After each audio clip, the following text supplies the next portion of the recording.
Hey friends, welcome back. Now before we continue with time intelligence, and there's a function I'd like to show you, we need to add one additional measure, which I forgot in the last video, which is the profit margin. I also like to add this, and you probably already know how to calculate it, but still I'd like to add this as the fourth KPI. So to calculate the profit margin, we need to divide the total profit by the total sales. So let's do that. Let's right click on the measures table, go to new measure, and let's continue working on our Power BI skills by creating additional DAX measures. So for that, we know that the name should be total profit, and shift enter to go to a new line. And now, if you remember, best practice in Power BI, whenever we do any kind of division, is using the divide function just in order to, catch any kind of potential division by zero errors. So let's use it, divide. And then the numerator is in this case our total profit. So the third reference is total profit. And then our denominator in this case would be the total sales in this case, right? Like that. And the alternate result could be here any kind of string, for instance. For instance, this is a division by zero error, anything like that, or not applicable or anything like that, right? You can write anything you want, or you can skip it completely. Then just in case an error happens, then the result is just blank, so nothing. Okay, so let's calculate the profit margin and total profit margin. Of course, I get an error because I cannot use the same name twice, and this is actually the profit margin. So not total profit, so it's the profit margin like that. And now let's actually try to create the measure again, and you see that now we do not get any errors here.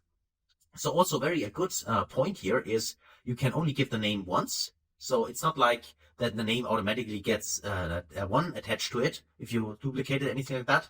It simply is the way that you just give it a different name, right? Otherwise it doesn't work. So we got our profit margin, and we can of course also format this. So let me directly format this as percentage numbers. Click on percentage. Okay, and now we should actually also be able to see that if we take this option here as well. We can see here the margins. Okay, so far so good.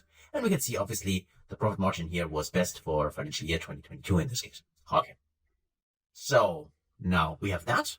And now let's actually dive deeper into another time intelligence function, which we have not covered so far, but which could also be interesting to you. And let me show you what it does, and then let's talk a little bit about what potential use cases we might have for that. So let me just click on a new page here. I'd like to add a new page. And just by the way, if you have not done so far, I would highly recommend that you just click on the save disk or press Ctrl S to save your report. Once I have done that already, and I named it Power BI Advanced Training Number 2. The name you want to use is up to you, but I always like to point out, make sure that you save your Power BI file as soon as possible after importing the data, because then you have a first save, and then Power BI is also saving the file in an auto mode for instance, every 30 seconds, every 1 minute. I'm not sure what exactly the time frame is, but when the Power BI file crashes after you have saved it the first time, at least there is some option to recover the files. Okay, so that's why I always like to highlight that. Press the save button as soon as possible after you imported all the data. So having said that, of course, feel free also to rename the pages. So if I double click here, I could say these are actually our basic measures in here. Press enter, and now I go to page number 2. And here we'd like to visualize here another, in this case, time intelligence function. So for that, as you already know, I personally prefer to show you the results in a table first, because I think it's the easiest way to actually see what specific DAX expression calculates. But I also like to mention this every time, that you can use this, of course, in any kind of visualization, like bar chart, a line chart, a donut chart, whatever you want. So in this case, let's actually create the table. Let's just say we'd like to have the date. And also you can see I got the date icon here, which means that the audit date time feature is currently enabled. So we do not have to create our own hierarchy for that. And as long as you have a small model and you do not have any performance issues, there's nothing wrong with using the audit date time from Power BI, the functionality. But again, just to mention that if you have a large model, if the model size becomes too big, If the model is slow, you might want to have a look at the order date time in the settings and disable it and create your own hierarchy. And maybe that could speed up your model a little bit. But what it primarily does is not speed up the model, but make the model smaller in size. Okay. So now let me actually tick the date option here. And then let's actually get rid of the day and also get rid of the quarter. I think a year and a month is enough for me. So let me actually make this bigger and also click here and also select the formatting, which is not available for the table for me yet. So I need to go to the formatting option here and just say that the values, I like to set this as 14. So hopefully you can see that better on your screens. So there's that. And now I can evaluate a measure. And because I always use the total sales, hopefully that's not boring to you. But of course you can use another measure if you want, but I stick to my total sales measure. So select the table first, make sure it is highlighted, and then either click on the box here, or again, with this new object, this on object possibility, which is available here, you can also go to add data, and from the measures table, use the total sales here and add like that. So that's fine. And now we would like to calculate some time intelligence here. Okay, let's do that. And the formula I'm gonna show you now is not same period last year and also not the date add function. This is something we already have covered. But instead, we would like to learn about the parallel period function in Power BI. So let's actually explore it and see how it differs from the other ones. So let's do that. Let's right click on the measures table to create our new measure. And for this measure, we would say these are the parallel periods sales. Is equal to, press Shift Enter to go to new line. And then I say I want to calculate something. Remember, the calculate function is the most powerful function in DAX because it allows us to change the filter context. So also, when you use time intelligence, actually you most often use it in combination with calculate. So in this case, calculate, the expression in our case is the total sales, because this is my example which I used. And then for the filter, I will use the new function, which is called, here it is, parallel period. And then let's actually have a look what it does first, the explanation. It returns a parallel period of dates given the set of dates, and let's actually scroll down, and a specific interval. Okay, maybe that's not clear enough what it does, so let's explore it. So at first we need, in this case, the first argument is the dates. So the first argument of, actually, I think any time intelligence function is always the date from our dates table. So that's why we can refer to it. Let's go from the dates table, dates TBL date, this one. And then what we need for that is here the interval, the number of intervals. So let's say -1. Remember, this is something we also were able to specify in the date add function. And now let's specify here year first, like that. Let's actually close the calculate function as well. So we need 2 closing parentheses here. And then let's press enter to evaluate that. And now the formula is available here. And let's also directly select it and also choose the dollar format for that. Now let's actually add it here to the view and see what it returns. So let's actually click on it or drag it in here. It's up to you. And now we can see, oh, that is a lot of decimal numbers. So let's actually select that first and go in here and say we want to have 2 decimal numbers. Press 2. And okay, now that's easier to read. So it returns 260,000 and so on for January 2022. And this value is the same here for the whole year 2022. And then it gives a value of 652,000 and so on, starting in January 2023 to the end. So now the question becomes, of course, what exactly is this value?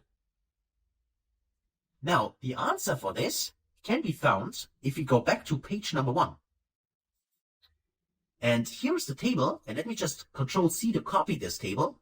And let's go back to page number 2. And here, go inside and Control-V to paste it. And let's just see, where do we find this 260,000 and so on? And I can see directly it is part year of the financial year, or the year actually, it's the same, in 2021. So obviously, the parallel period function returns the complete sales, so the total sales of the first year of data entries we have. It's only half a year, but this is exactly the sum of the whole year 2021, which is now returned for each month in the year 2022. And then, of course, the same is true with the 652,000. That is the value we can see here. So in 2023, as a comparison, it returns the total sales for the complete prior year. Now, of course, this can also be modified, because we have seen that the parallel period function works the same way as the date add function.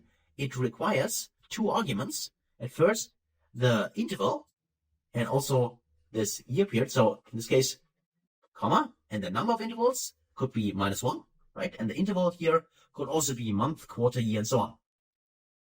Or in this case, only these three values. But we can specify the month level here. And let's just see what we return if I press enter. Of course, now the value changes. And interestingly enough, we get exactly the same as we could achieve with the date add function. Remember, date add was just with the monthly level, exactly the prior period, in this case, the last month. And this now is true for the parallel period function as well, because here we can see the value from the prior month. And here we can see the value from the prior month of August, and so on, right? So you hopefully can see here that you can get exactly the same result with different functions, but you can also get completely different results, because the parallel period function, as the first configuration with the year, is something we cannot achieve with the date add function. And also, if I go here to quarter, if I type in quarter here, that is also different from, in this case, the date add function. So if I go in here and press just go like that, you can see that now I get this value repeated 3 times, because it gives me here for October, the comparison is the whole prior quarter. So the sum of those 3 values, July, August, and September. So this is what the parallel period function can give us. So we need a number of intervals and the interval, and depending on the interval, we get different results back. Even the values for the complete prior year, or the complete prior quarter, or the prior month, right? Now, I also said we would like to talk at least briefly about the use cases for that, because I think there are use cases actually for this function. So for instance, if we take a look at this on a quarterly level, this would give us, for instance, here an indication, okay, we are now in October 2021. Our current sales for this period is around 46,000 and so on. Now we could calculate simply the percentage figure by simply dividing this by this value, or also the difference, that could also be possible. But we could figure out, using the parallel period function, okay, what kind of percentage have we already achieved compared to the whole sales in the prior quarter. And this can give us an indication, for instance, okay, are we on track or not, right? Or the same is true actually here, for instance, for if we have it on a yearly level and compare the sales in January 2022, oh sorry, there it is, there, with the whole sales in a prior period, right, in the last year, if we are on a yearly level regarding the parallel period function. So it can give us an indication if we, for instance, say our goal is to achieve, let's say, 10% of the total sales from last year we would like to achieve in January, right? If this is, for instance, one of our targets, we can easily figure out, are we on track, by simply using parallel period function and then divide the total sales for the current period, for the current month, by the total sales of the last year, which the parallel period function can give us. So these are use cases where we could apply this function. And of course, you might come up with other use cases as well, but the important point is now you know how to use it, and that is available for you, and then it is usable in your own reports to slice and dice the data and also to get the insights you need. Okay? So hopefully you understood what the parallel period function can do for us and how it works. And if you want to play around with it a little bit longer, feel free to do that. Feel free to choose different kinds of intervals and also the amount of intervals, like -1 or also positive intervals. You can play around with it and try it out yourself. So that's it for this video. Hopefully that was helpful. Thanks a lot for watching, and I can't wait to see you in the next one. Until then, yes guys.